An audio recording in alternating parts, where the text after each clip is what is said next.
രാവിലെ 5 മണി തൊട്ട് മീനും വാങ്ങിച്ച് ഇവിടെ കൊണ്ടുവച്ചുകൊണ്ടിരിക്കുന്ന ആൾക്കാർ പറയുന്നു മീൻ വാങ്ങിച്ച് കഴിച്ചാൽ ചത്തുപോകും എന്ന് പറഞ്ഞ് അടുത്ത് വന്നിട്ട് ഓടിക്കളയുന്നു, വാങ്ങിക്കുന്നില്ല. ഞങ്ങൾ ഈ വെയിലും കാറ്റും എല്ലാം കൊണ്ട് രാവിലെ മുതൽ ഇവിടെ കിടന്ന് കഷ്ടവേദന അനുഭവിക്കും. പലിശയ്ക്ക് കണ്ടവരെന്ന് വാങ്ങിച്ചുകൊണ്ട് പൈസകൾ കൊടുത്ത് മീൻ വാങ്ങിച്ച് വെച്ച് ഞങ്ങളിത് ആ കണ്ണുനീര് കുടിക്കുന്നു.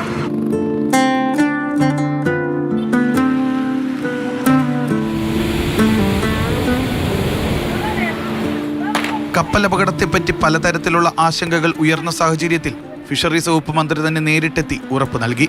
മത്സ്യം വിശ്വസിച്ച് കഴിക്കാമെന്ന്. ഇപ്പോൾ യാതൊരു അപകടവുമില്ല, മത്സ്യം വാങ്ങി കഴിക്കാം. ഈ പറയുന്ന പോലെ ഒരു ഭയത്തിൻ്റെ ആശങ്കയുടെ കാര്യമില്ല. എന്നാൽ നല്ല ജാഗ്രത വേണം. അതനുസരിച്ച് കാര്യങ്ങൾ ഗവൺമെൻറ് നീക്കുന്നുണ്ട്. കടലിലെ മത്സ്യം വിശ്വസിച്ച് കഴിക്കാമെന്ന ഫിഷറീസ് വകുപ്പ് മന്ത്രി പോലും ഉറപ്പ് നൽകിയതാണ്. പക്ഷേ സാധാരണക്കാരായ ജനങ്ങളുടെ ഇടയിൽ ഇപ്പോഴും ആശങ്കയുണ്ട്. അവർ മത്സ്യവിപണന കേന്ദ്രങ്ങളിലേക്ക് എത്തുന്നില്ല. ഈ ആശങ്ക അകറ്റേണ്ടത് സർക്കാരിന്റെ കൂടി ഉത്തരവാദിത്തമാണ്. സത്യം പറയണെങ്കിൽ ആർക്കും ബിസിനസ് ഇല്ല, കച്ചവടം വളരെ കുറവ്. ഒരു 10 വീട്ടിൽ പോയാൽ ഒരു വീട്ടുകാർ പോലും മീൻ വാങ്ങണില്ല. എല്ലാവരും കരുവാട് കൊണ്ടുവരും എന്ന് പറയണം. ഞങ്ങൾക്ക് എങ്ങനെയാണ് ജീവിക്കേണ്ടത്? ഞങ്ങളെ മക്കളെങ്ങനെയാണ് വളർത്തേണ്ടത്? ഇത് വിറ്റാൽ മാത്രം തന്നെ ഞങ്ങളുടെ വീട്ടിൽ ഒരു നേരത്തെ ആഹാരം വേവത്തുള്ളൂ. അതുകൊണ്ട് കടലിൽ പോകുന്ന മീൻ കഴിച്ചാൽ ആരും മരിച്ചൊന്നും പോകില്ല, എല്ലാവരും ജീവിക്കാൻ. ഇന്നലെ വരെ പിടിച്ചോണ്ടുവന്ന മീനാണ് കഴിച്ചിട്ട് ഞാൻ ഇരിക്കുന്നത്. ഞാൻ ചത്തിട്ടില്ല.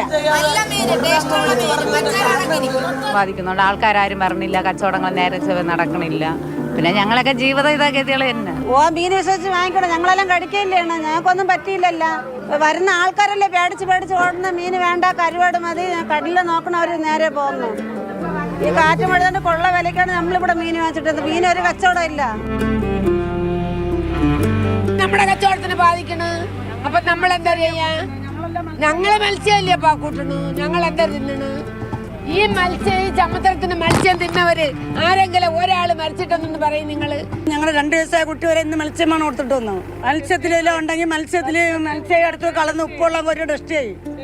ചുമ്മാ പാവങ്ങൾ ഈ വിധവകളൊക്കെ മിക്കുന്ന മീനുകളൊക്കെ വാങ്ങാൻ തരുന്ന ഞാൻ കൊണ്ടുവരുന്ന മീനിന് വില എത്തണ്ടിയോ? യൂട്യൂബിൽ കൂടെ അടിച്ചു പറഞ്ഞ ഈ കള്ളപ്രചാരണങ്ങളൊക്കെ ഉണ്ട്.